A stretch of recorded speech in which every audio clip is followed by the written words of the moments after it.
Good afternoon, everyone. Good morning to those who are in other parts of the world. My name is Heejin Choi, and I am PhD candidate at Knox College in the University of Toronto. I'll serve as a moderator for you today. On behalf of the Canadian Council of Churches, Forum for Intercultural Leadership and Learning, or PHIL, and Commission on Justice and Peace, welcome to this webinar. The title of today's webinar is Race, Indigeneity, Decolonial Thinking, and the Possibilities of Anti-Colonial Education. Today's presenter will be Dr. George Day, and respondents Dr. Heran Kim Craig and Professor Jonathan Hamilton Diabo. Before we start, I'd like to state the land acknowledgement revealing where we stand. Nearly each and every community in Canada is home to communities of the Christian faith who belong to a member denomination of the Canadian Council of Churches. Thus, we wish to acknowledge that the Canadian Council of Churches and its members are on the historic territory of the First Nations, Métis, and Inuit peoples of this land. In the words of the 2014 Canadian Council of Churches expression of reconciliation addressed to survivors and former students of residential schools, our First Nations, Inuit, and Métis brothers and sisters and their descendants, wherever they may be. As Christian communities, we take seriously the challenge of reconciliation to deepen bonds of friendship and solidarity, to strive to walk together in the present and future, and to consult with you about how we can take that journey together. Now, I'd like to explain the pedagogical approach of PHIL briefly. Our pedagogical approach, or approach to learning, is rooted in community and context. We are all co-learners and co-teachers who all bring wisdom and experience. Our intention is to open an opportunity for participants, presenters, and respondents to wrestle with, reflect on, and contextualize the incredible content offered. We have designed this webinar intentionally to create a space of dialogue. We think these webinars are an ongoing conversation that shapes people's work and ministries. With such a pedagogical approach, here is the program outline of our webinar. First, Dr. George Day will present Race, Indigeneity, Decolonial Thinking, and the Possibilities of Anti-Colonial Education. After that, we will hear responses from Dr. Heran Kim Craig and Professor Jonathan Hamilton Diabo. Also, together, we will have some first conversation on the presentation and responses, and then you will spend some time in small group conversations. We will close with some time to hear from the groups and some question and answer time. In case you need closed caption, please click live transcript at the bottom of your screen. Because it is Zoom auto captioning, it won't be perfect, but hopefully it will help. If you have any questions or anything you need, please use the chat room. Jonathan and David will provide you with technical support. Now, I'm delighted to introduce our presenter, Dr. George Day. Dr. Day is a renowned educator, researcher, and writer who is one of Canada's foremost scholars on race and anti-racism studies. Currently, he is Professor of Social Justice Education and Director of the Center for Integrative Anti-Racism Studies at the Ontario Institute for Studies in Education, or OISE, of the University of Toronto. He has published so many writings, including 35 books and more than 70 journal articles, and received many academic awards. He is not only an academic researcher, but also a community worker who has been invited to speak to the Canadian and international audience in the US, Europe, and Africa. Furthermore, in 2007, he was installed as a traditional chief in Ghana. His full name is Nana Adosei Sefa Twimboa. You can find more of his bio on the Phil website. We will hear his presentation for 15 minutes. Now, please welcome Dr. George Day. Thank you, Hijin. Let me see if I can share my screen first.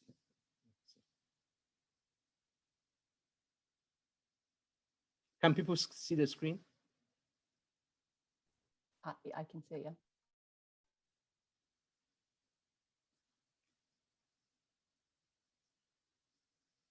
Okay, so begin by recognizing the land and the ancestors and elders for continuing to journey with us and to be part of the discussion. But I think to me, the question of the responsibilities that we bring to the land and the lessons, how we work with the land and its teachings are very, very important. What I want to do is engage in conversations with you, but also focus on the site, a place of learning, a place where we can come to know and commit to act change our world. I think this to me is so important in this regard.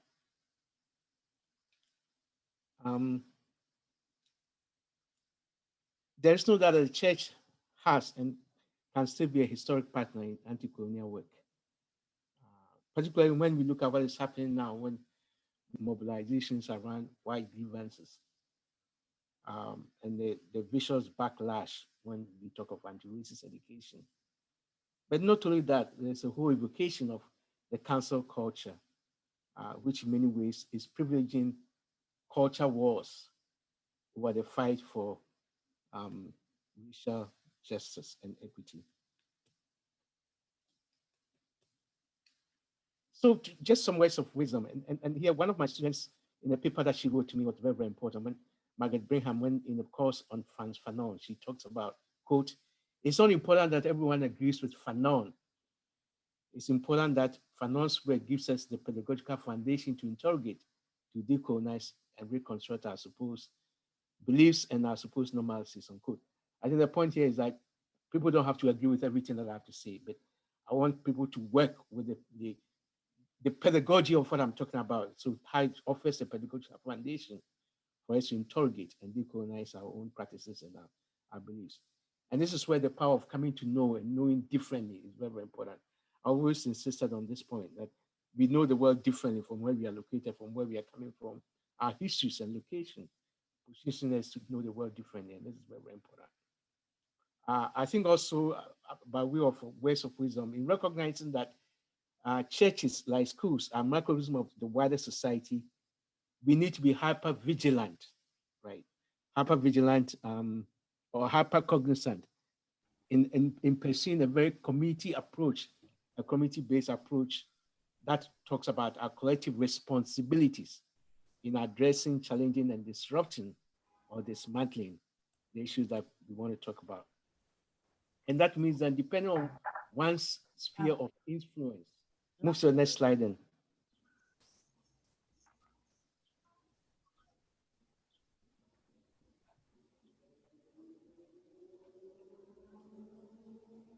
The next slide.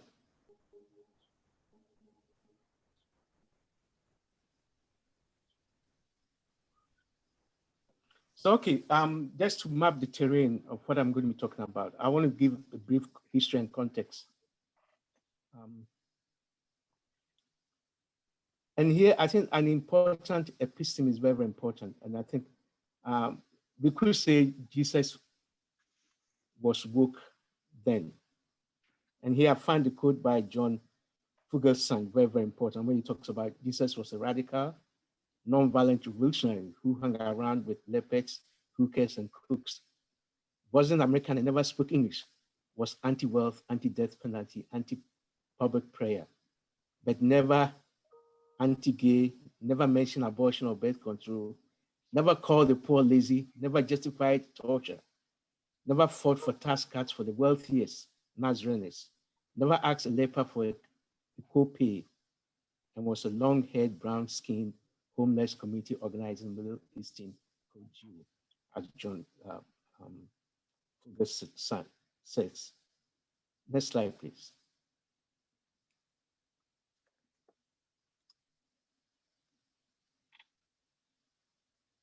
So to give the terrain of what I want to just share about, right? One is start with the history and context, and then coming to know where I'm coming from, what discursive stances I want to take, and theorizing the whole issue about decolonial change. What are some of the philosophical tenets of that? What are some of the key concepts and conceptualizations? And how we decolonize the church and its history and teachings? And conclude with some remarks on practical educational approaches for decolonial and life-saving futures. Next slide.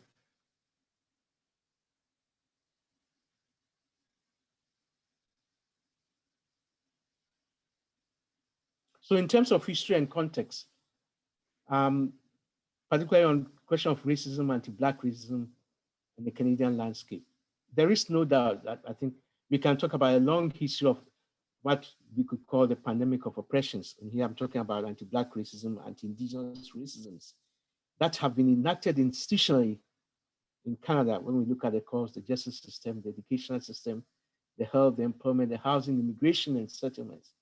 And these continue to manifest themselves in a form of institutional violence that have long been associated with the legacies of enslavement, colonization, and in the current processes of globalization, neoliberalism, and as well as Western modernity.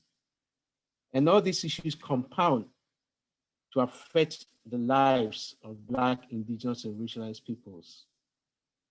There's a history of whose and what lives matter that we still have to contend with in that regard. Next slide.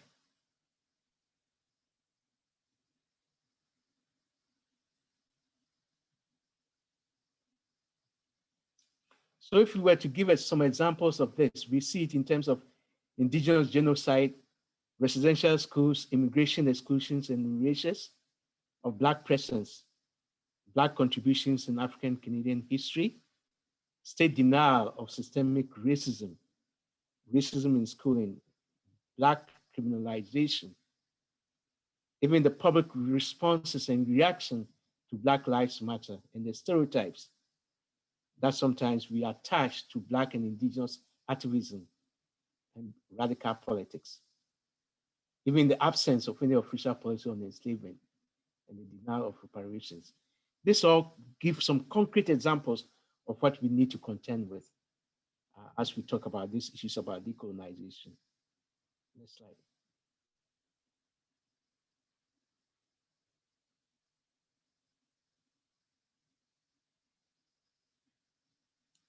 Next slide, please. So in terms of where coming from, the first is to recognize that our institutions and their colonial hierarchies, particularly in terms of what constitutes valid knowledge, how this knowledge should be produced, interrogated, validated, and disseminated internally and globally, in the way society rewards proximity to whiteness.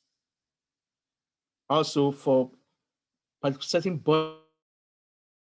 bodies having to contend with seeking validation, legitimation, and acceptance in colonial spaces, and how this constitutes some spiritual, emotional, and psychological wounding, as Franz Fanon talks about. Also, the problem of colonial mimicry, Humibaba, where we don't become our authentic selves. We become like imposters where we find ourselves in our institutions. We are not allowed and we are not able to assert our true, authentic selves. Next slide.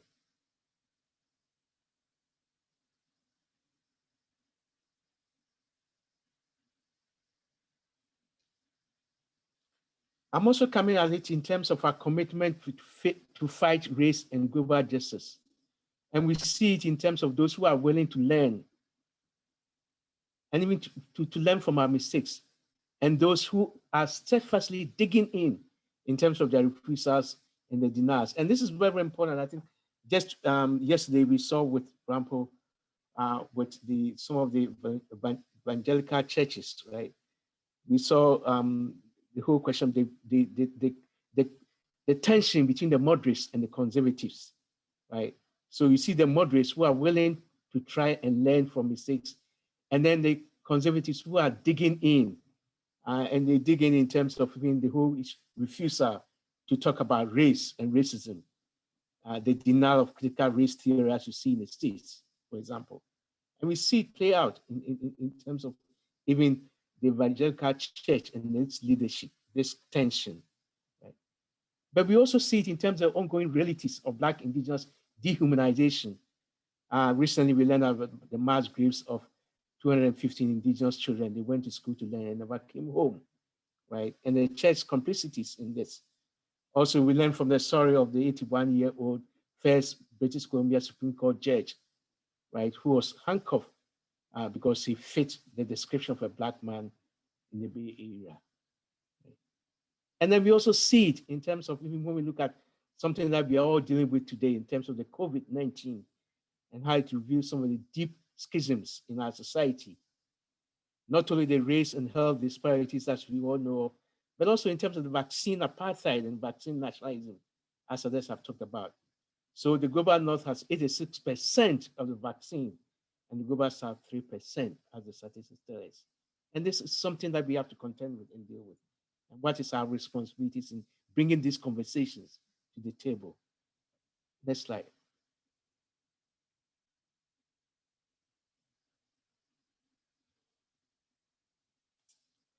I think it's a fact that while multiculturalism may have its benefits, right, it does not solve the problem of racism.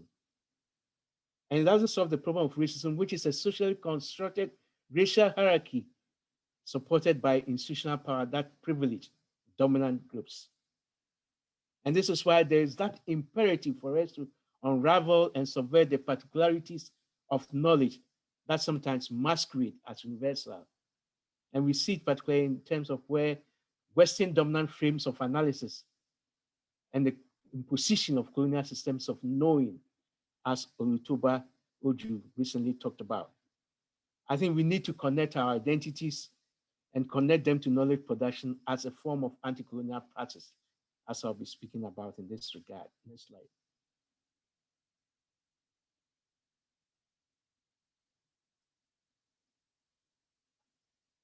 I think the question of curriculum becomes very, very important. And so we talk about curriculum in terms of curricular sophistication.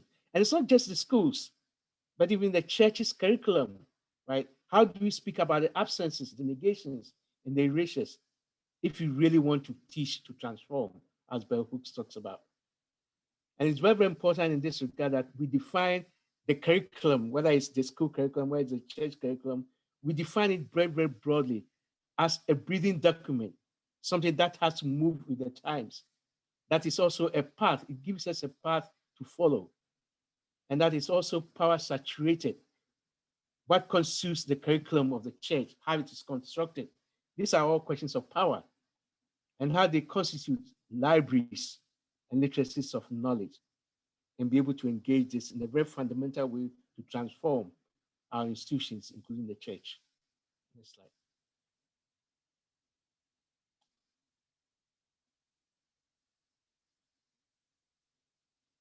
So taking some discursive stances in my presentation, I think decolonization is a political, but also an intellectual act. It begins by asking new questions. One of the things about decolonization is that the anti-colonial is intimately connected to decolonization.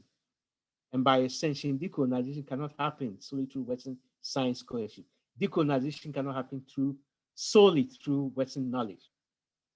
This is where there's a particular place for working with indigenous epistemologies, because they allow us to challenge, to replace, and to reimagine counter narratives to colonial thinking and conventional practices of schooling defined broadly and in fact education. And also the fact that is an important discursive stance to take in these conversations is that the complex problems facing our world defy universalist solutions. However, they can be read through multicentric ways of doing, knowing, and acting. This is where the coming to know differently is so important, that we cannot work with a very hegemonic way of knowing. but to create the space for other voices to be heard as we context what has been presented as the dominant knowledge. Next slide.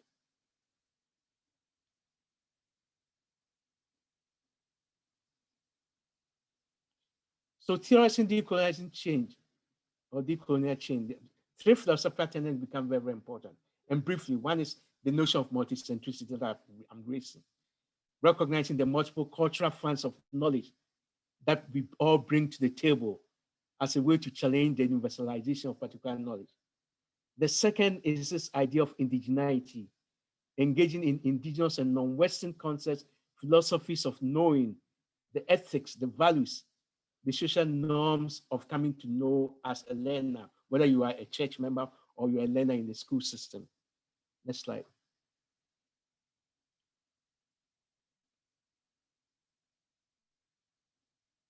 The third is the power of reflexivity. So we connect ourselves to our environments, right? Where we find ourselves, connecting it to our social, physical, and natural environments, our circumstances, and where we pursue learning, knowledge, inquiry as a sacred nexus of body, mind, soul, and spirit. And that means we engage in the politics of relation as well as the politics of position. And by this, what I mean is that we make ourselves complicit in whatever we're talking about. That I'm very, very complicit in the very things as I try to interrogate what has become the curriculum, right? We make ourselves very, very complicit and we reflect on that. And that means that we also localize our politics, but not just localize it, to bring it to action, to move into meaningful action that will make change possible. Next slide.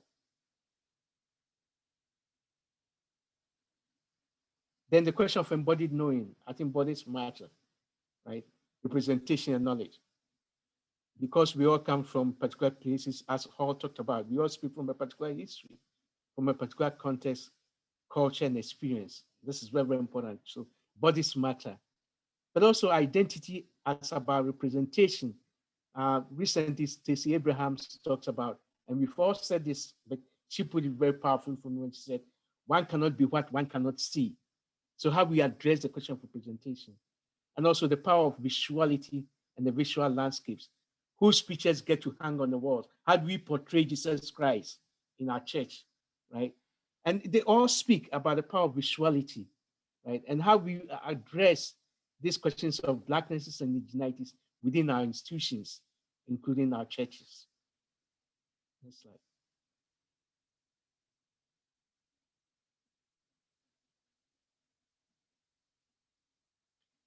I want to move on to concepts and conceptualization because these things are very, very important as we think about the work that we do, right?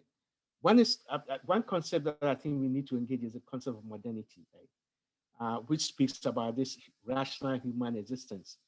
And it's characterized by a particular mode of thinking, which is in many cases defined by the values, the ideas of Western and Western Europe. We also know that when we talk about modernity, it speaks about a phase in human development, which is characterized by the imposition of European norms and ideas. So these are Christian, secular West, neoliberalism, Western democracy, the whole view of cosmopolitanism, right? Questions about liberal justice, individual rights and freedoms, how we understand citizenship and our responsibilities. They are all defined within particular lenses. Lenses which in many cases speaks about the spirit of corporate American and Western consumerist culture. Next slide.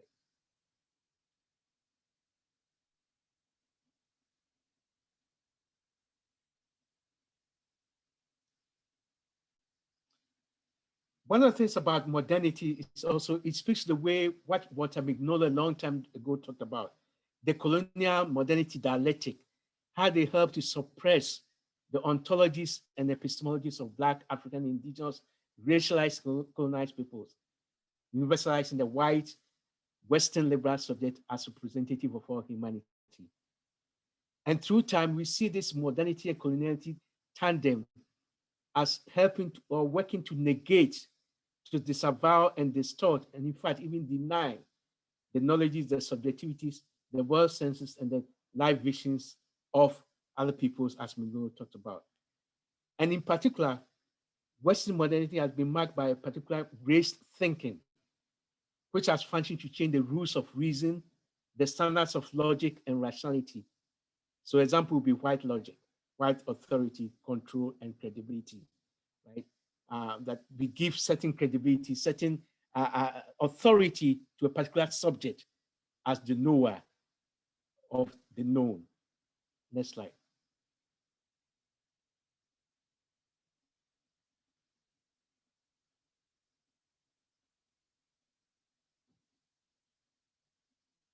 And I think to me, as a racialized scholar, right?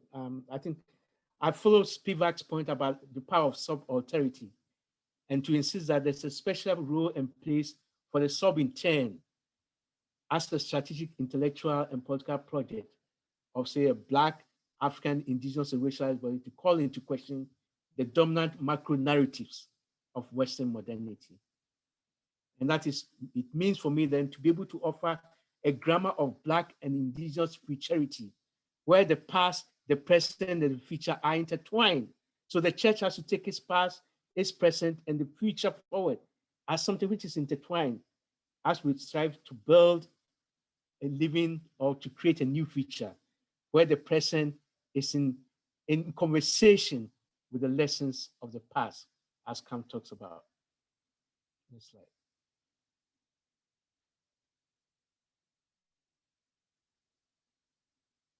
The other concept or conceptualization is anti-colonial theorizing, the act.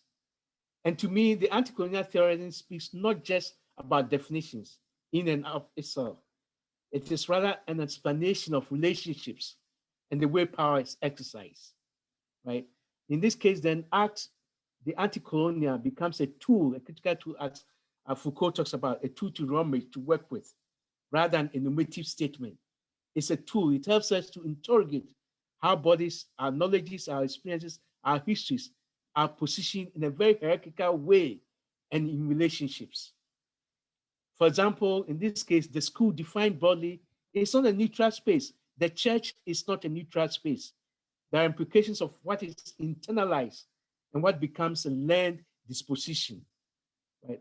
And sometimes what happens is that in that internationalization, how certain things are internalized, right? Violence can be concealed or embedded in the everyday commonsensical knowledge, as Boudreaux a long time talked about, and my colleague Dan Farmer also writes about, right? So the church is not a neutral space to see how the learned dispositions are cultivated, and through that process creates violence on certain bodies and experiences. Next slide.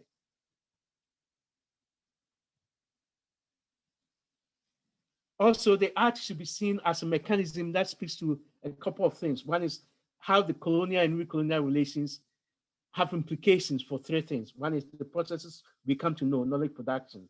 Also, how we are able to claim our indigenousness, the power of indigeneity, and how we are able to pursue agency, resistance, and politics to bring about the transformation that we want. Next slide.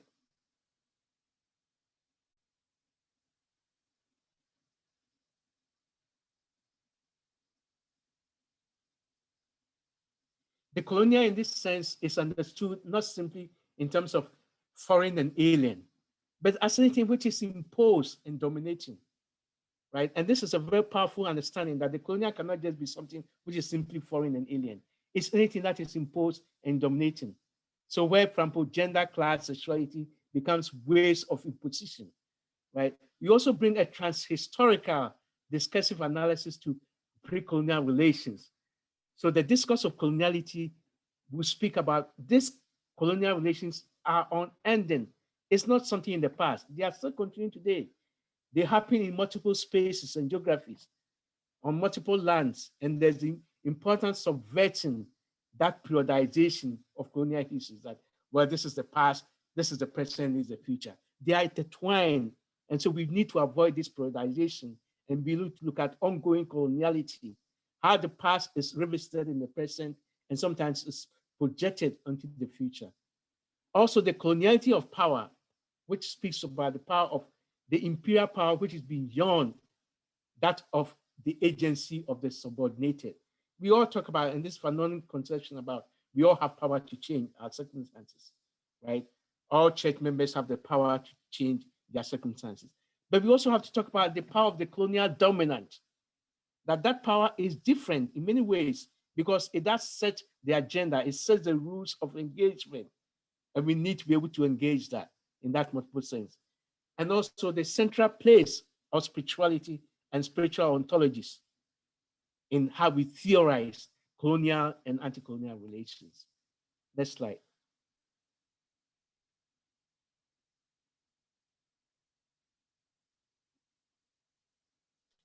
This is where the authenticity of the indigene, that sub-intent word that I spoke about, becomes important, because the anti-colonial is about the epistemology of the oppressed or the colonized, which is anchored in the indigenous sense of collective and common colonial consciousness. Coloniality has never existed in a vacuum, but it's within the context of imperial logics in a particular power structure. And a key aspect of the anti-colonial is to bring to bear that cult of white supremacist logics, the way it functions to normalize oppressive relations and practices, including the cultural arbitrariness of white norms, which is presented as universal that I spoke about. But in doing so, we also have to acknowledge the D/colonial tension, which is the tension that as we try to decolonize, we find ourselves trying to go back to the very things we are contesting. And that's why there's a tension. And this is why I always argue with my students that I've never seen anybody who is decolonized. It's a process, because decolonization is something we continually have to work at. Even as we try to decolonize, we find inserting ourselves into the logic, the implicit assumptions of the very things that we are trying to context. And it's very, very important for us to look at that decolonial tension and to be able to continually keep our gaze on that power of anti-colonial subversion. Next slide.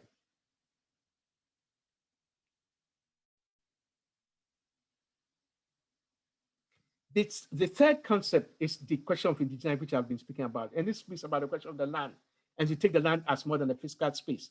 It's about waters, the seas, the earth and skies, but also the knowledge of this, which is the earthly teachings about relationality, sharing, reciprocity, connections, mutual interdependence, how we build communities. So how do we make our churches into communities? How do we talk about relations? How do we talk about sharing, reciprocity, and connections? And also build into it questions of accountability. It also speaks about local knowledge of, or local cultural knowledges, which brings to bear issues about identities, our histories, and our culture, and the place that we do our work, whether it's we do our work as church leaders or we do our work as messengers of the gospel. Next slide. It is also an approach which calls for returning to the source. In the Ghanaian sense, we talk about something called Sankofa. You go back to fetch the forgotten value for what is of relevance to address contemporary challenges. But also the question of indigeneity, we also have to acknowledge that there are different cartographies of indigeneity, that this indigeneity is relational and is transnational category. It defies borders and it also defies local. It is lodged on different lands and different geographies and spaces. So we talk about terrestrial land indigeneity, there's African indigeneity, there's Caribbean indigeneity, there's Hawaiian, and there's Latin America. All what this speaks to is also the power of saying that Europe is not the advent of human history. Colonialism is not our only story, nor our only reference point. In other words, colonialism is more than a historical narrative, as indigenous scholars Alfred and Constance speaks about. Next slide. Then the question of decolonization, that concept. This is about the discursive relationality of indigeneity, colonialism, race, and empire, that there's a discursive relationality to it. But this approach to decolonization has to be very, very subversive. It cannot just be an add-on. If you really want to decolonize, it has to be very subversive. It calls for actions that dismantle, that abolish, and rebuild. Decolonization is also about building relationships on different lands and sites as some others have talked about, like Ichak and Young, and also Patrick Wolf. Next slide. That it also calls for developing a critical consciousness of who we are, oneself, whether we are an educator, whether we are a church member, whether we are a church messenger, whether we are a development practitioner, and also an awareness of where we are located, our histories, the identities we bring, and the memories that we bring to our work. Decolonization is about abandoning all reflexes of subordination, as Sheikh Anta Diop a long time talks about. It is not about mainstreaming practice. If a decolonial project seeks legitimation or validation from the dominant, it loses its edge of decolonization. And decolonization requires that we create this path that allows us to get rid of our colonial inheritances, our colonial vestiges, and we break away from hierarchical relations and practices. Next slide.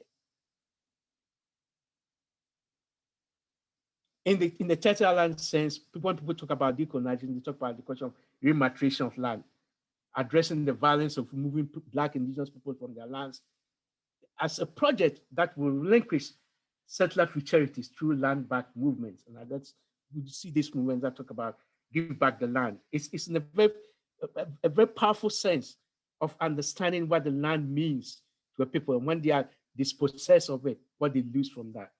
But it's also to resist how settler colonialism domesticates indigenous people's struggles. And one way it does that is where it lumps indigenous peoples as part of racialized minorities, rather than see them as a colonized nation that still is dealing with the effects of racial capitalism, as Canon talks about. I think it's very important. I think going back, it's very important. Move to the next slide. Next slide. That to see it as beyond discourse, to talk about theory, a process, and to move into action. Next slide.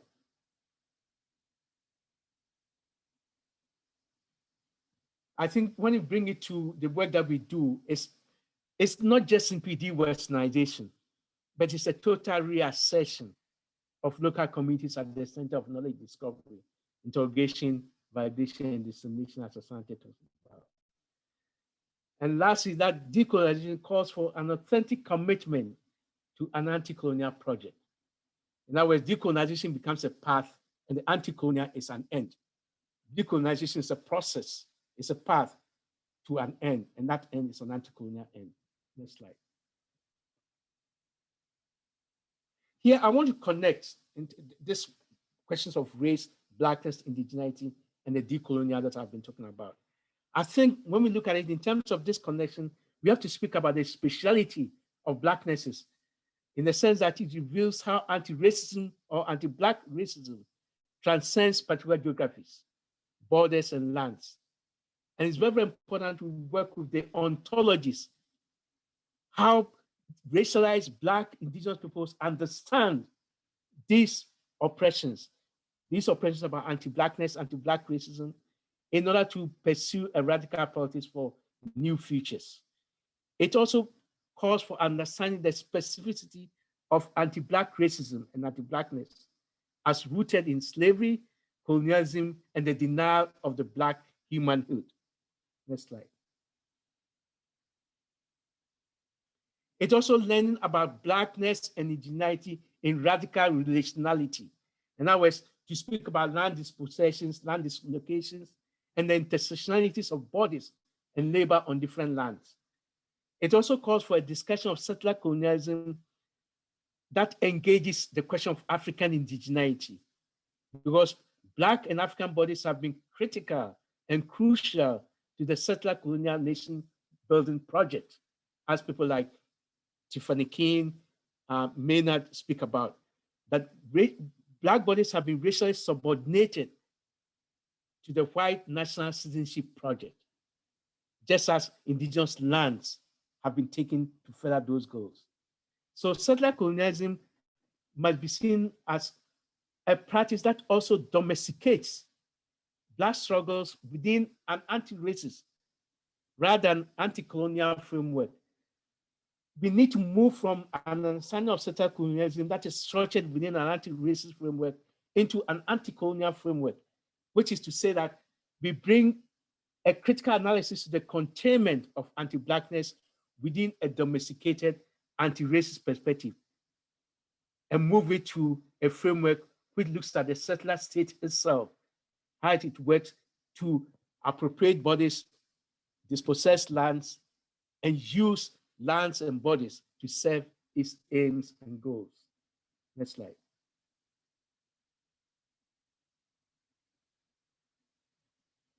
I think the question about connecting Black and racialized people's liberation and indigenous struggles for sovereignty is about this question about relationality. It also is about discussions of Blackness as engaging African indigeneities, that we can learn about Blackness without connecting it to Africanness and indigeneity, because they bring a historical and political consciousness, which is all crucial.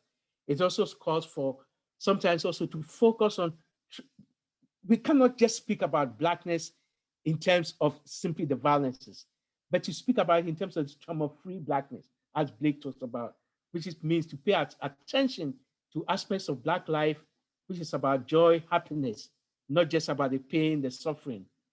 And this becomes a change from the relentless and the persistent focus on Black grief and anguish. Next slide. So in other words, to understand Blackness as a existence outside of trauma, Black life, which is not filtered through the lens of racism, but through celebrations of music, arts, literature, sports, culture, and community, as Blake talks about, and working with local communities, as well as Black, Indigenous, racialized educators within our institutions. And that institutions would include the churches, and developing strategies for Black, Indigenous, racialized student staff, mentorship, support, which bring emotional, spiritual, and psychological healing to these bodies. Next slide.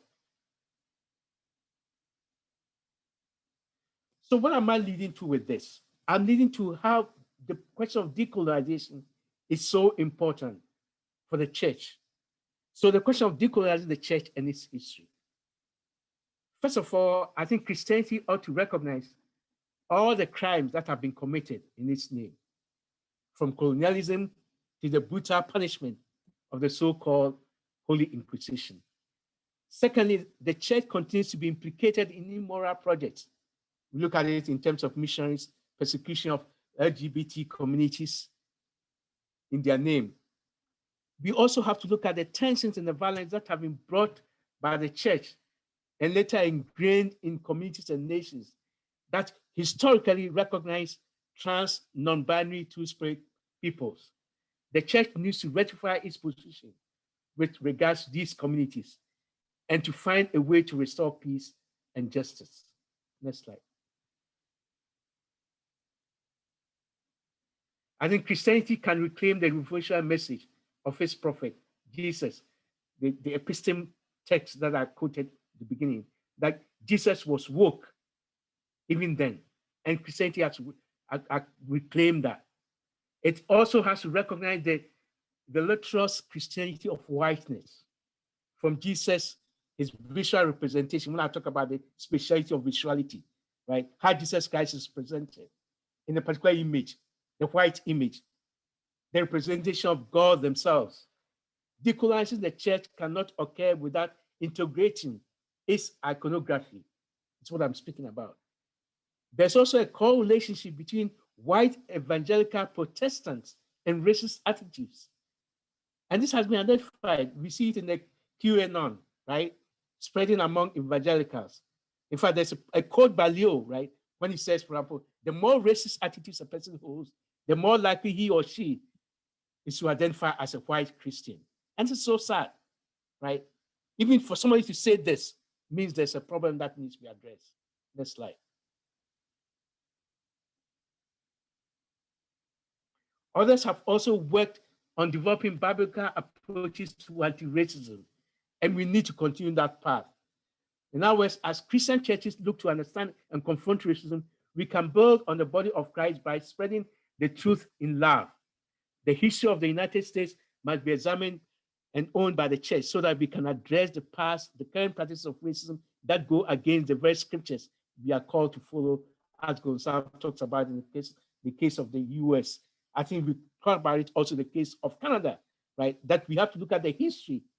We must examine the history of the church, and it must own up to its past and the current practices of racism, which goes against the very scriptures that we preach. Jesus, remember, was a migrant who stood up against injustice, deliberately and categorically. If Jesus would be around today, would he not be for Black liberation? We need to ask ourselves. If Jesus was around today, he would be for Black liberation. Would he not be working to dismantle white supremacy? He would be working to dismantle white supremacy. And we need to work with that. Next slide.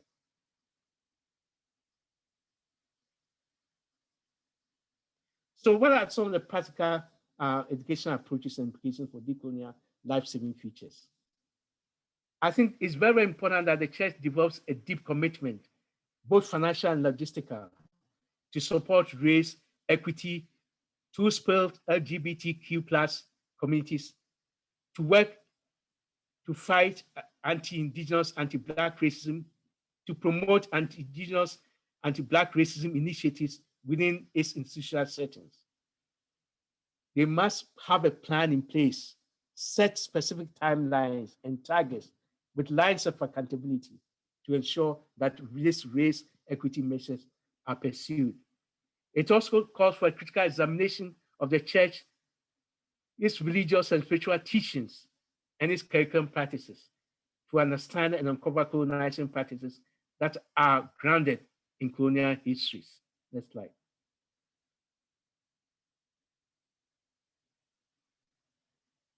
Everyday teachings of the church must touch on the roles, complexities, and implications in anti-Black racism, anti-Indigenous, two-spirit LGBTQ+, the need to promote the onto epistemologies of anti-Blackness, anti-Indigeneity from different spaces within which the church official curriculum speaks to. It also has to map the power relations in the church as a site of social intervention. For example, identifying the colonial hierarchies, the merit badges, the entrenched ideas, the beliefs and the stereotypes and prejudices held as we produce historical and intellectual narratives for consumption. Next slide.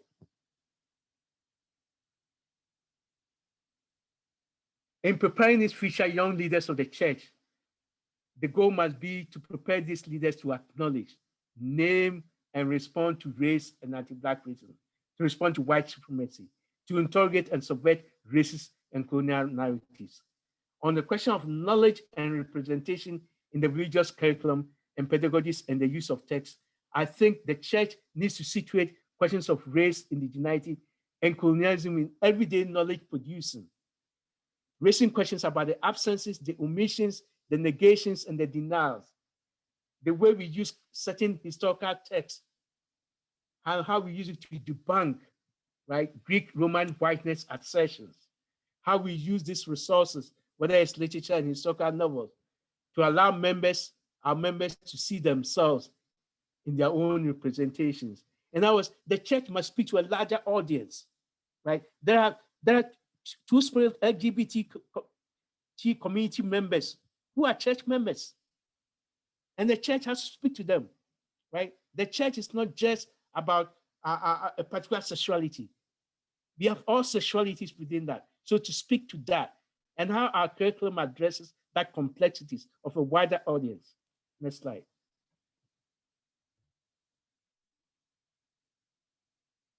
Also building community and caregiver relations that taps into African, Indigenous, Latinx, Latina, or racialized cultural knowledges within the communities. For example, how we work with our elders, right? The elders have certain knowledges. The elders in our church, let them bring their community knowledges to strengthen the church teachings, right? Whether it's in the use of storytelling, oral literatures, and so forth.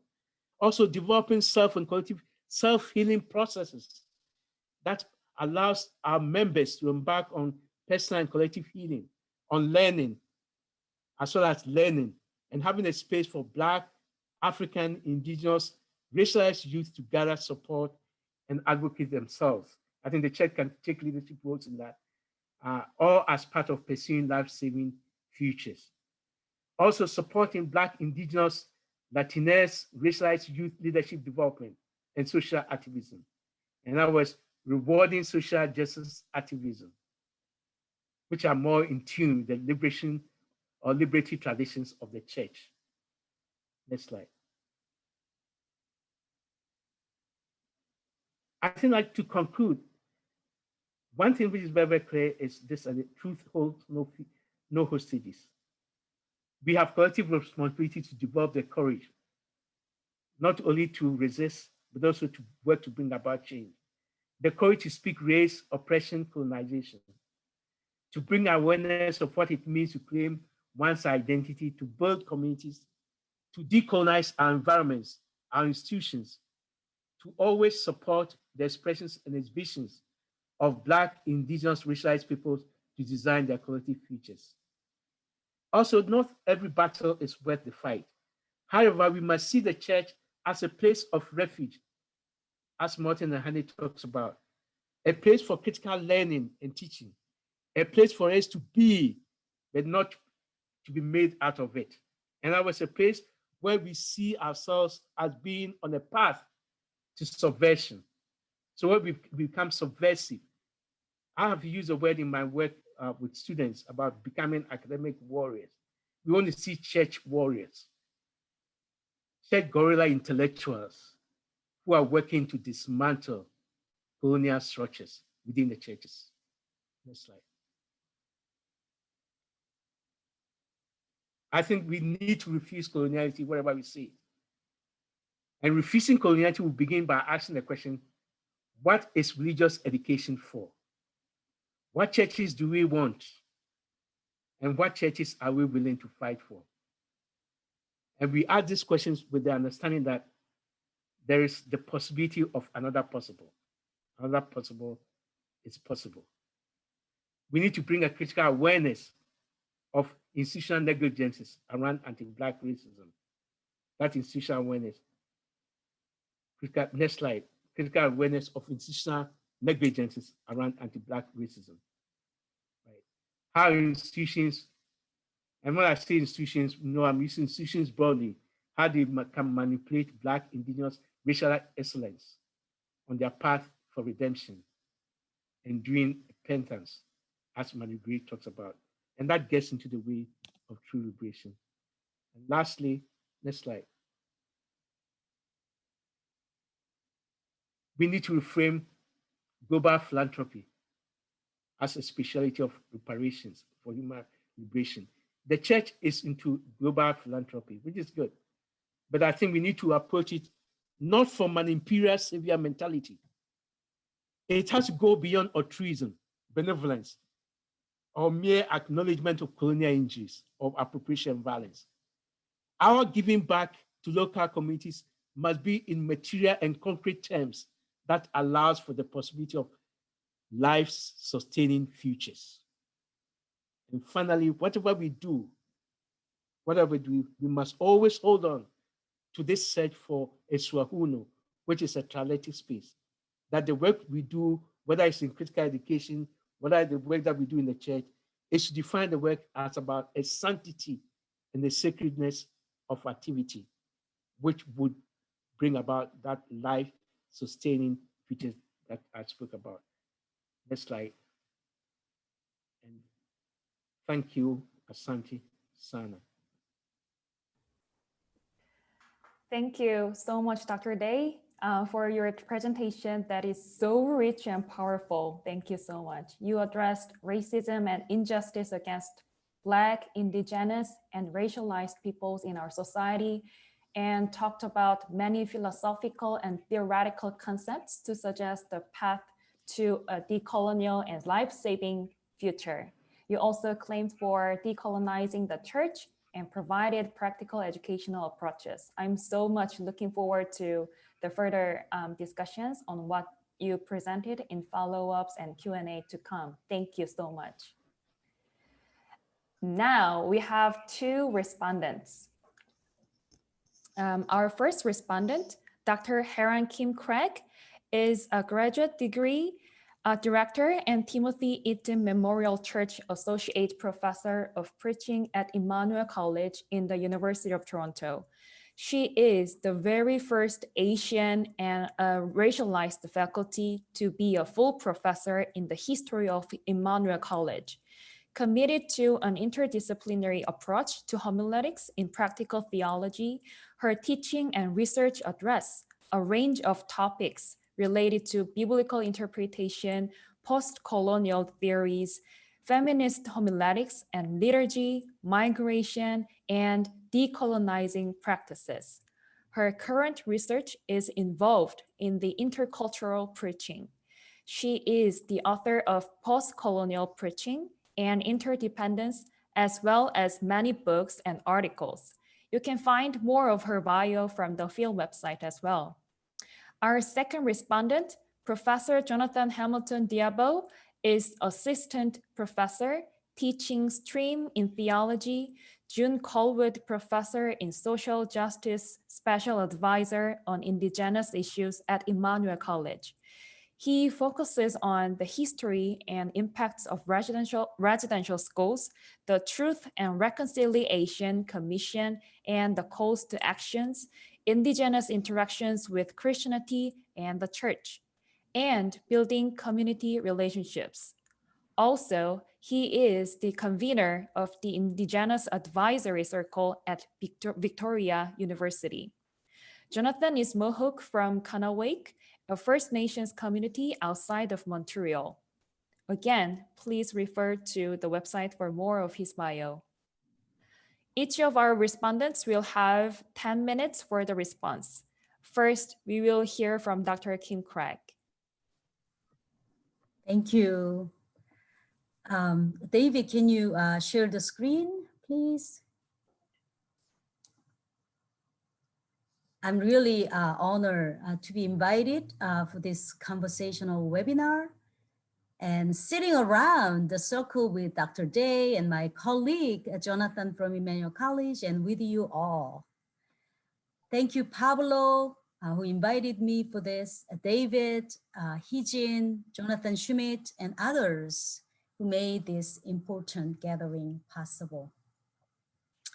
Next slide, please. Let me try to do one thing as my response, that is to witness. Biblically, homiletically speaking, witness entails both seeing and acting, not just seeing or just acting. While keynote address that has so many layers and insights, I will only dwell on a couple of points from my scholarly position as a professor of preaching and speaking from my personal social location as an Asian racialized Christian by way of expounding the meaning of witnessing as seeing and acting. I appreciated Dr. Day, who framed the church as a site or space and place of learning, coming to know and act to change our worlds. The church as a space bearing witness of the gospel deals with interpreting the Bible as a community. I mean, that's how the early church began as we continue to celebrate the Pentecostal season now. I'm told that most Christians are also doing Christian ministry, so the work of interpreting the Bible and that of preaching, I think, is essential. Next slide, please. So let us see this painting. And some of you already might know this, but can you guess what the biblical story this painting depicts? It is a visual interpretation of the Bible. This painting is by well-known British poet and artist William Blake. He decided to paint Ruth as white-skinned and blonde-haired, while Orpah's hair is black, and her skin is shadowed, perhaps, or less white. Why do you think he did this? Even if he would have known that both Ruth and Orpah are Moabite, coming from the same ethnic cultural origin. Why did he distort this biblical truth about their identities and represent them this way? We can easily guess that because Ruth decided to follow Naomi, who is now clinging her, and converted to Judaism, following the God of Israel. She was remembered as the great-great-mother of the King David and the ancestor of Jesus. Whereas Orpah decided to return to Moab and retained her cultural and religious identity as a Moabite woman. Throughout the centuries, Ruth has been praised as a woman of faith who chose the right religion and thus noteworthy as a good and virtuous woman. On the contrary, Orpah has been labeled as a woman of disbelief, wrong, not to follow the right religion, being disloyal to her mother-in-law Naomi, and thus she is known as bad and undesirable. In the church, as a place of learning, this painting teaches us about race, indigeneity, decolonial thinking, and the possibilities of anti-colonial biblical interpretation and preaching. Next slide, please.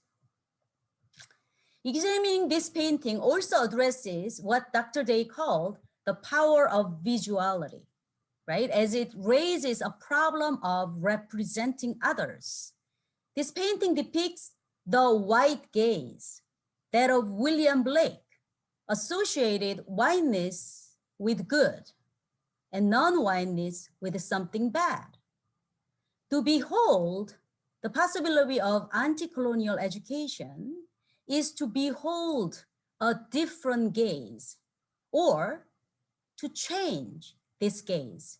As Dr. Day also noted, one cannot be what one cannot see, states Williams' quote. To change the gaze, both post-colonial family scholars Moussa Dubé and Laura Donaldson have offered different alternative stories about Orpah.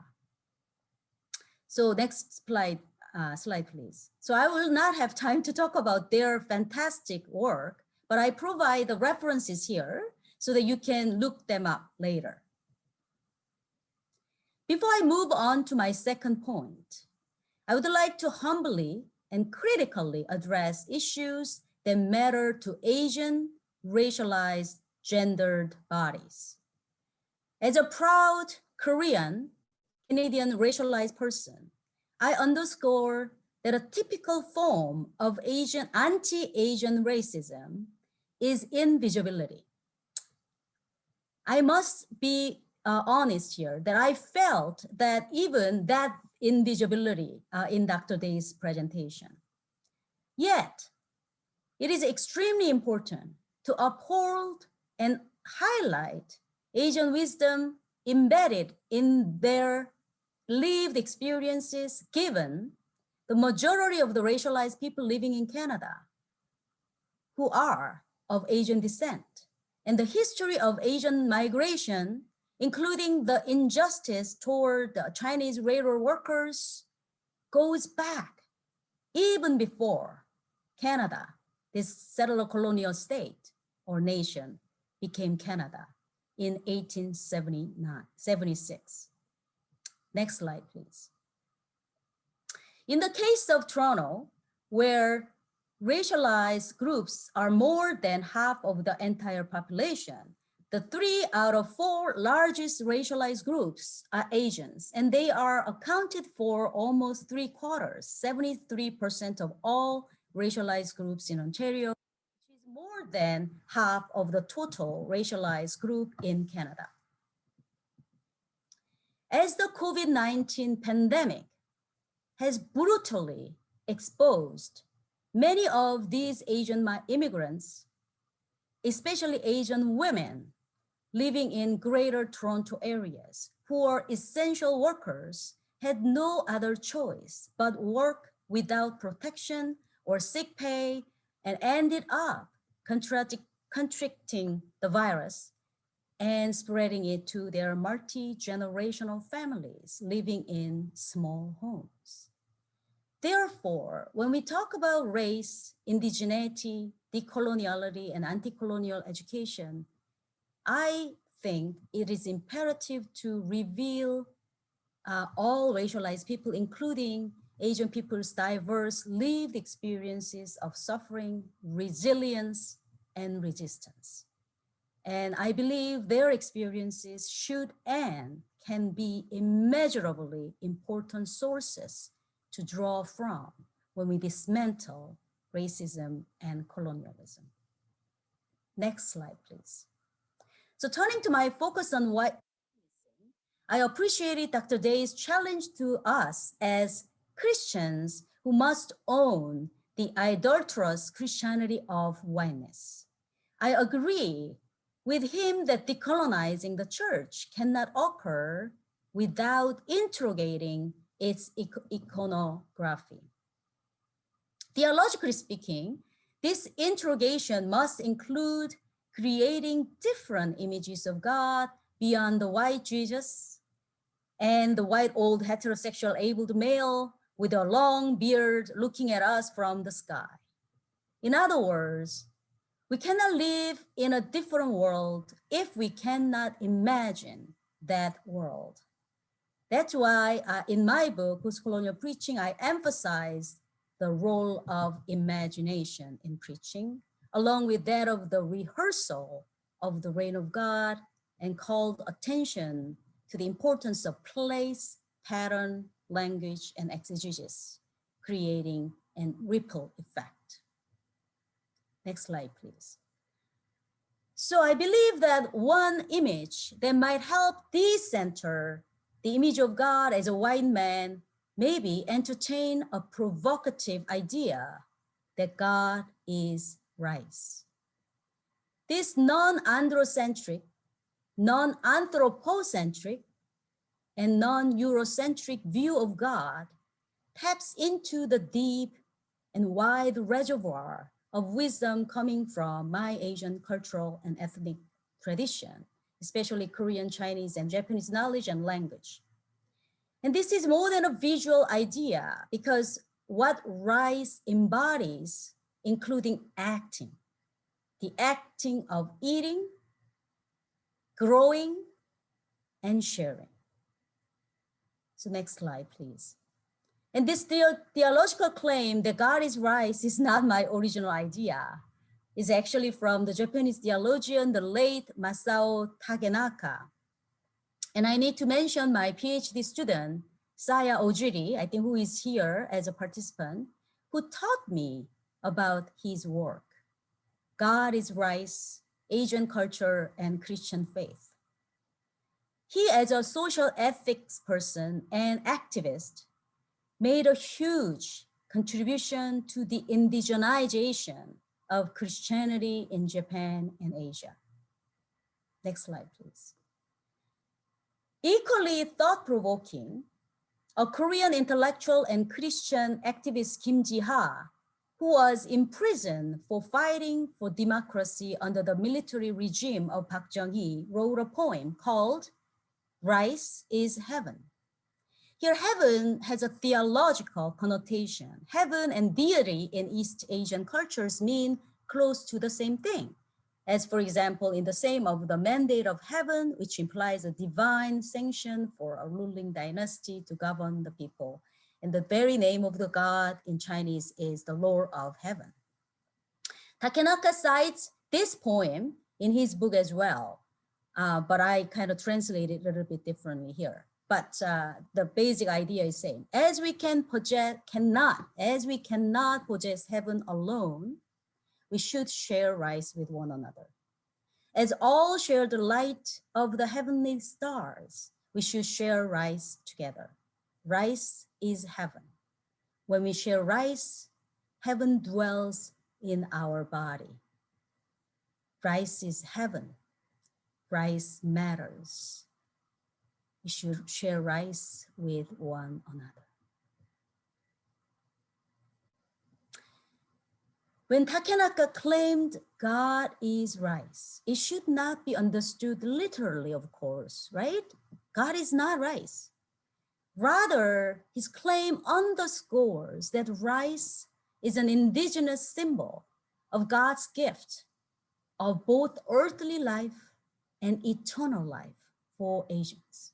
To say that God is rice is to understand it as a symbolic source of the whole of God's creation and proclaiming that God invites us to be in harmonious and just relationships with all of creation.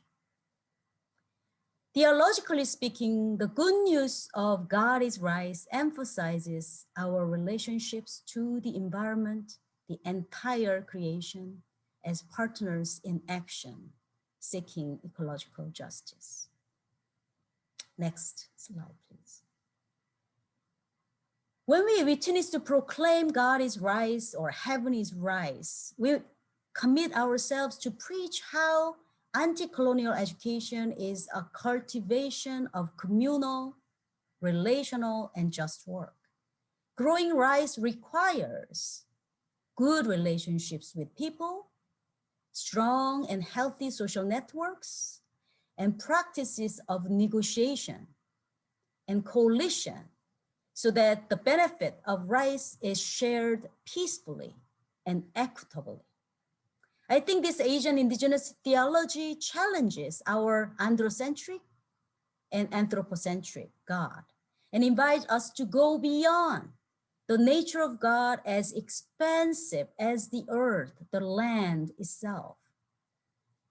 Kim Jia's prophetic poem, Rice is Heaven, helps us to tap into decolonial thinking and practice that address the economic justice, which challenges the profit-driven neoliberal capitalist system where rice cannot be commodified and privatized to fill up the stomach of the most powerful, but must be shared and protected for the sake of feeding the hungry.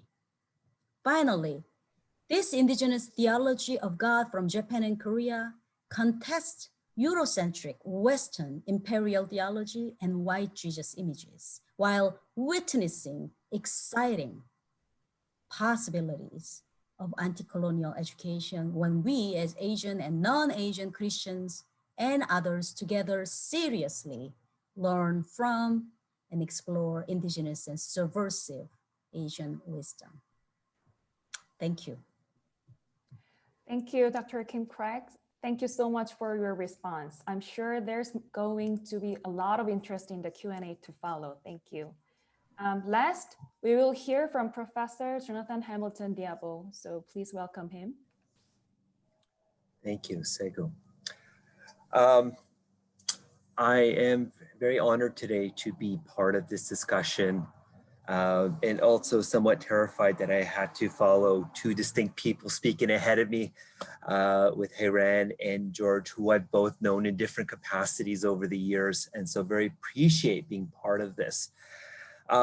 You get me, you do not get any presentations. However, though, this does tie into what I want to address in response to the presentation when it comes to this whole idea about narrative.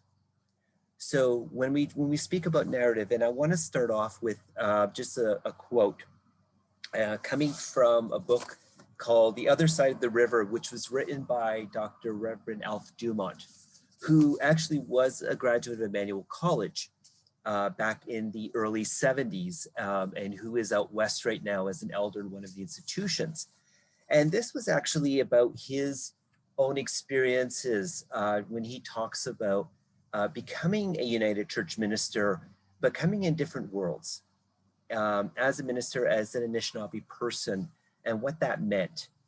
So he talks about that journey.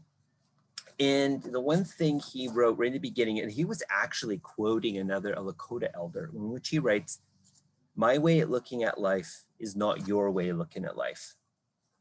The way I talk about life is not the way you talk about life. We must honor each other's ways of looking at the world. We must honor each other's ways of talking about the world. As mentioned, some of the things that I concentrate on when I've done my work in career within institutions, but also in community, has been with the pinnings of the need to understand relationships.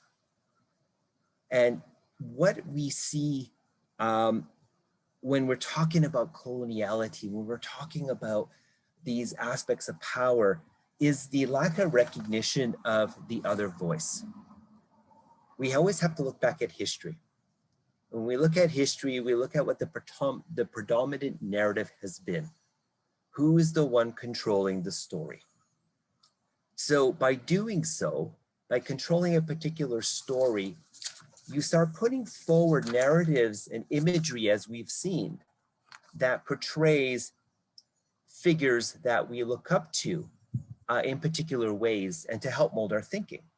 Very much open when we look at the common traditional view of Jesus, who tends to be portrayed as a white man, who is not. But that imagery is then pushed upon those who are following. We talk about the saints, and we talk about those who've been looked at as role models. And these role models are those who are not the voices of Indigenous people, or of Black people, or other groups, Asian people. Those voices are squashed. Those voices have been oppressed or largely ignored. Very recently, very recent, in the last few weeks, there's been this reaction when it comes to the residential schools, and in particular when it comes to the murder and missing, my apologies, I'm mixing up my inquiries here, the murder and buried children. And one of the things that has been interesting to me to see is that how we understand history and how it impacts us. So when we look back at 2015, with the release of the TRC, it brought forward the narratives of people who've gone through residential schools and spoke about their own experiences of what it was like, opening the eyes to many people about the existence of these schools and what its mandate was.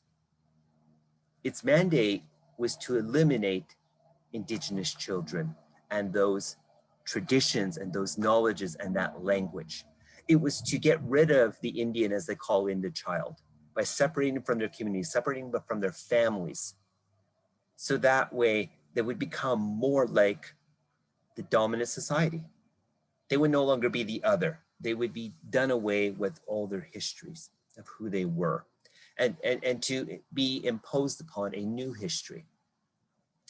In 2015, when this came up, the reaction to many people across the board was of dismay, shock, stunning. They just could not understand how this happened in Canada. This is in 2015. Fast forward to in the last 2 weeks when we talk about the discovery of people, and particularly in Kamloops in 2015, the 215 children. What did we get in reaction? Shock, dismay. We can't believe this is happening. However, if you look back at the report that was given in 2015, there's a whole volume dedicated to this. For some reason, there was a short-term memory that happened, and people forgot that this was there. From an Indigenous standpoint, this is a narrative that's always been there. And so what I'm trying to get at are these ideas of history and narratives that have been in place that had caused disruptions, but has it caused enough disruptions? Because we seem to be more in the shock and awe kind of stage where 7 years later, people are as shocked as they were in 2015 to hear about it and reacting in the same way. And that is somewhat problematic if you do not truly dive into the histories and the truly understanding of what those relationships are like, who the Indigenous peoples were, at that time. And how did we get to this point? We always talk about these ideas around understanding our history, but do we truly understand the full story? And so I think it's so important to understand those pieces, because if we don't, and it's not to say that these stories are not going to be hard to contemplate and to understand, but for many Indigenous people, you have to understand this, that these are stories that have been in our communities for a long, long time. And we're in the place of stunned and sadness, but to a degree resignation, because it's been there and we knew it's always been there. But when you see, and for myself, I see on Facebook, the way people are reacting, right? They're angry, they're posting up orange symbols, but really truly understanding what does that mean? And how, but within a few days then, we're now contending with other issues that pop up in the world in the highlight, and what happens? The attention goes away. And this will become a backstory till it disappears, until something else new comes along. So when we're talking about understanding and teaching and history, we have to take the time to understand the other voices and what that history has meant to other people. If not, we're going to continue to be in shock and awe without ever being in a place of reflection a place of yourself in terms of your status, or as a church, or as an organization. And that is something that really needs to be thought through for true transformation to occur. Because as we move ahead, trying to think of ways within the churches on how to deal with this, there's a whole gamut. And Professor Day addressed this when he said it cannot be an add-on. We can create situations that we add in the term Indigenous somewhere, or we add in the easy things, the checkoff lists. Let's do a land acknowledgement. But what does a land acknowledgement actually mean? Each day, my children go into the public school system, and it's now part of their day. However, does it have meaning anymore? Do they truly understand what a land acknowledgement is about? And that is something that needs to be contemplated as we're doing these things, that it can't be just a checklist and we're doing it and look at us. It's beyond that. It's understanding the stories and the narrative and that relationship to the land. Let's start right there. That's what that's about. The people is about our responsibility with each other on this territory, and to understand the relationship that the land supports us. The land has always been there to support us, but in turn, we have to give back. We have to care. We can't go with the narrative that is found in Genesis 1:26, which talks about really the whole notion of denomination. And that could be taken in too many different ways. And in a lot of times to dominate, to exploit. That's where it comes from. That gives permission to exploit the land, to see to be superior. And that is not part of it. It is about a relationship. And when we look at land statements, and in particular where I am in Toronto, there's a reference to the land statement around, or there's a reference to the Dish with One Spoon treaty that people talk about. And the Dish with One Spoon is between the Haudenosaunee people and the Anishinaabe. The one thing to understand around that is that that particular agreement, that understanding is about sharing and caring for the land. So when we start thinking about some of these ideas, they're much deeper than being superficial and just adding in. It is about changing space. It is about, and sometimes, we can try to create space, but sometimes we can't create space because there's no more space to give. So that means someone has to step away from the table to allow for the voices that have been not part of the discussion to be in the discussion, to be leading. And sometimes the other voices that have been dominating for so long have to step back. And that is a difference, because of what we deal with in our resources and power structures, it's not infinite. And so we may be in a situation where we can share, but we have to be in a situation when sometimes there has to be a step back to allow those voices to be the lead and to move forward. When we think about the whole idea of the church and Christianity, the one thing I do want to expand on from my perspective and how I've dealt with this is seeing the difference between the faith and the traditions versus the church and the organization.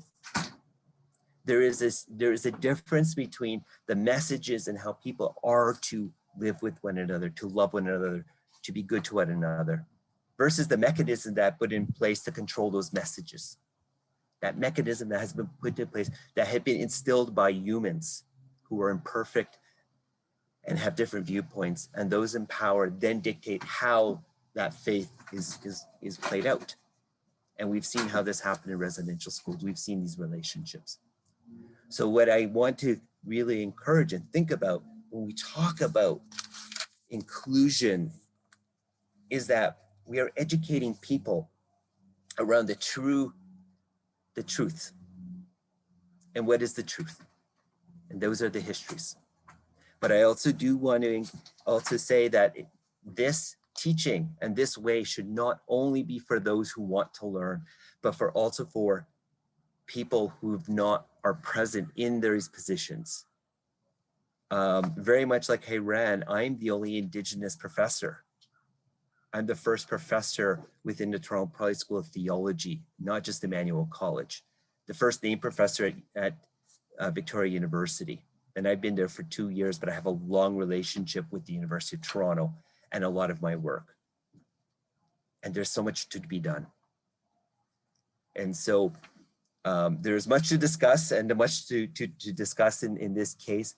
But I really wanted to really push forward that we have to be open to new narratives and new voices and new ways of knowing for this to move together in relationship. Now we'll go on. Thank you, Professor Hamilton Diabo. Thank you for your response. I believe your response has raised a lot of thoughts that must be discussed further. Now it's time for our panels to engage in dialogue. I feel so sorry that we have only 5 minutes for this due to the lack of time. So Dr. Day and the panels, would you please just comment, give us one comment or one question to each other. So Dr. Day, I believe you have many things to say after hearing from the respondents, right? So could you go first? Yeah, no, this is excellent. And I just want to go back to, I think, Hayran's point, right? No, and she's right. I think one of the challenges, I think, in doing these seminars, particularly when we want to talk about inclusivity, right? That when we talk about racisms, right, we need to talk about the plurality. Mm-hmm. I mean, you know, Dr. Day's presentation has, I think we can do a whole day. There are so many insights and things to unpack, you know, digest, process, and each point might have other, you know, implications for ministry and education and so on. So I just am absolutely grateful. And some of the materials that he introduced, I'm very familiar, some are not. So it is a real kind of gift to receive his insights. But to Jonathan, I really appreciated when you say true truth. You know, there was something about that very emphasis, because, you know, people say truth, but it's actually maybe lies. And so, and as a preacher, you know, we wanna proclaim the truth. But what is truth? And I think Jonathan's point of knowing the history and embracing the histories that are broken, that are sinful, that are hard to embrace, you know, when we do so, I think there are acts of giving up power, act of sharing power, act of building up the relationships that we all want to desire, right? And that act, you know, takes courage as much as humility. And so I really appreciate that insight particularly. And that Thomas King talks about the truth through the stories, right? And so the emphasis on, in many ways, I think Christian stories are full of those. And so, you know, that's why I think it's still very hopeful, and though complex and last to. So thank you for this. Dr. Day, are you back? Is it my internet or it's you guys? I know. So please, It's never happened. yeah. It's never happened before, right?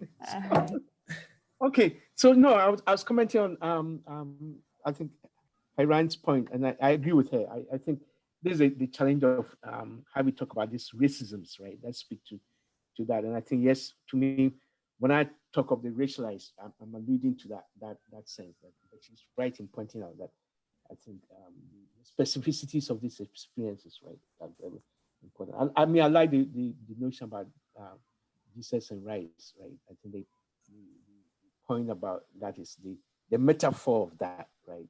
And also how that the whole question of how we deconstruct that iconography, right? Mm-hmm.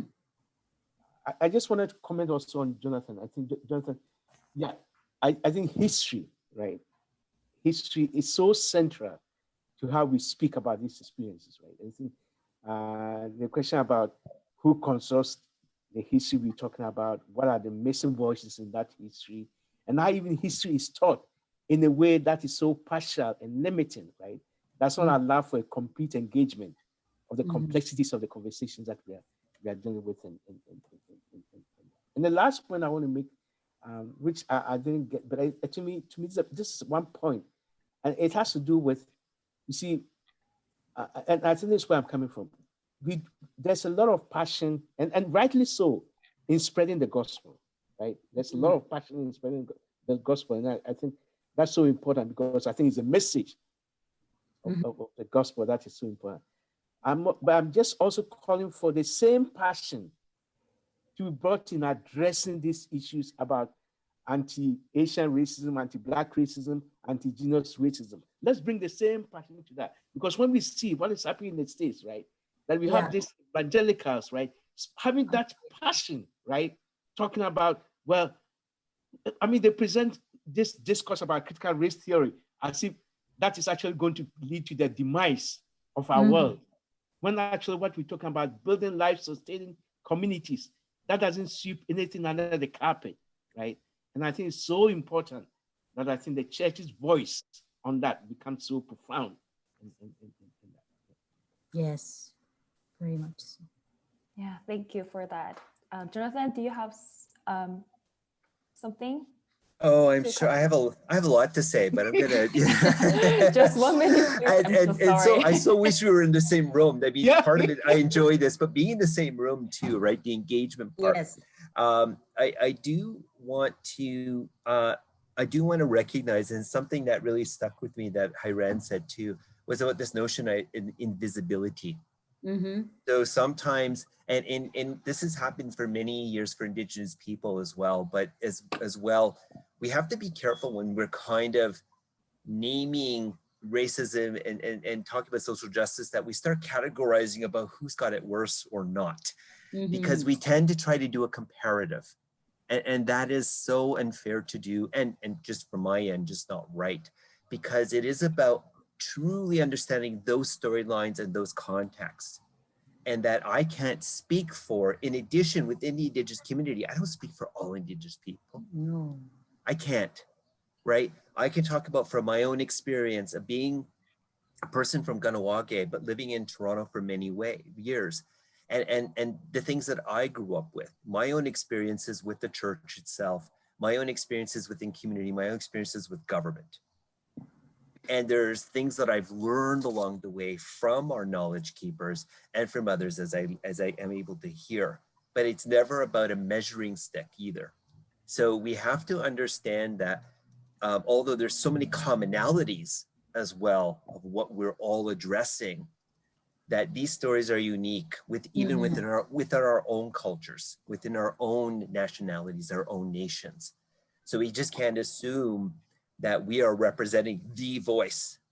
And that is not the way, because even within my own community, not everyone will agree with me. And I have to understand that. The one thing I do want to press forward though, and the things that we always have to engage with is when we're working with, we really want people to come in to help teach. But the thing is, transformation is not going to happen until you invite and create the spaces for people to come in and be part of the community. As external people, we can be brought in all the time to talk, but then we leave. Who is holding the bag? Who's the one that's leading this forward? You have to have people inside to make the changes, because external pressure never makes change to another body, or very rarely does.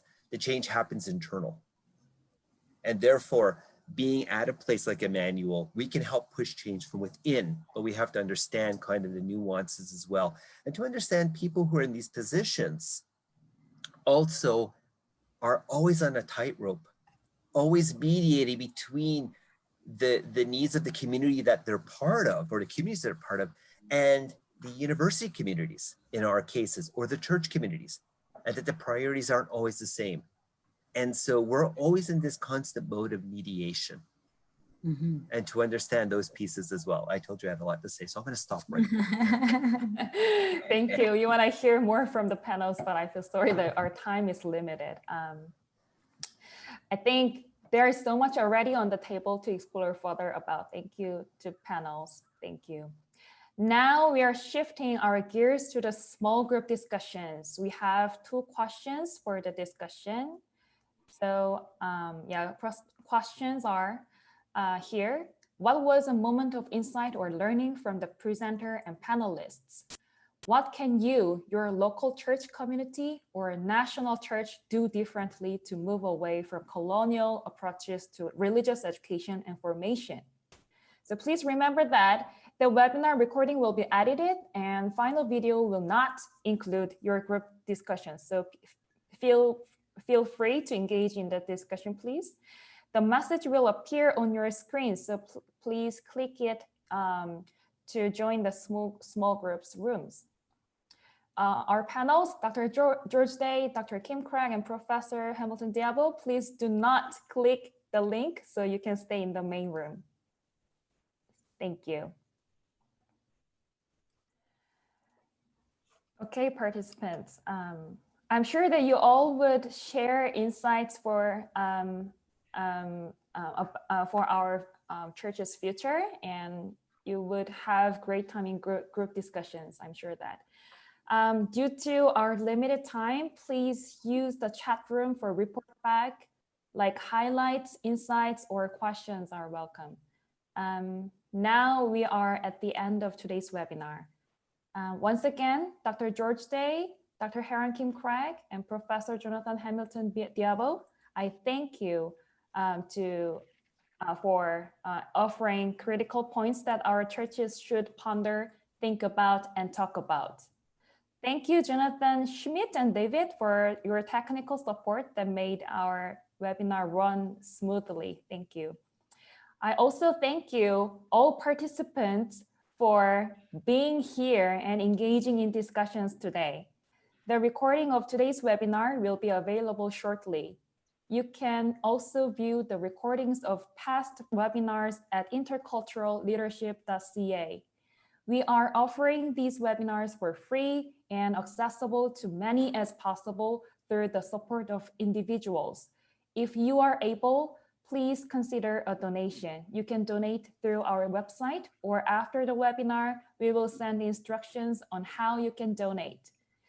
Today's webinar is the final one of the spring webinars. So finally, I would invite Jonathan Schmidt to give closing words about field webinars. Yeah.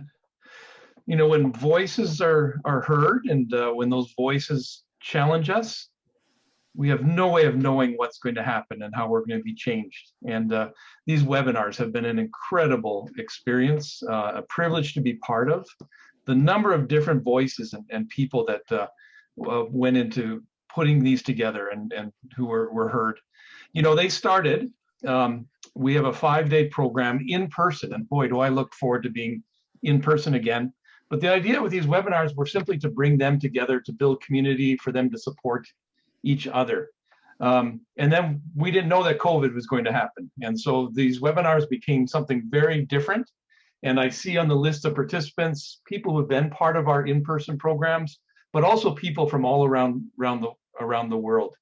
And it's been the work of the Spirit. And the recordings of all 8 of those webinars are online on the webinar page. I invite you to listen to the many voices and be challenged. You know, there's a vision of the church, and there's a way of being church that has come across in these webinars that yeah, excites me. It makes me full of hope. What I would like to, first of all, no one has thanked Hijin. Thank you so much for an incredible job of moderating this incredible amount of content. Thank you to all of you. We don't know what's going to happen next with these webinars. We hope that we can be face-to-face and we can be embodied and be fully ourselves. We'll probably use these tools that we've learned to help bring people across Canada together. But boy, am I looking forward to when we can be in the room together, have these kinds of conversations, fully present with each other, and be fully the church. You're on our list. We'll let you know the things that are coming up across Canada and of future online kinds of engagements. Thank you all. This has been a beautiful evening. Thank you. Thank you, everyone. Bye-bye. Bye, everyone.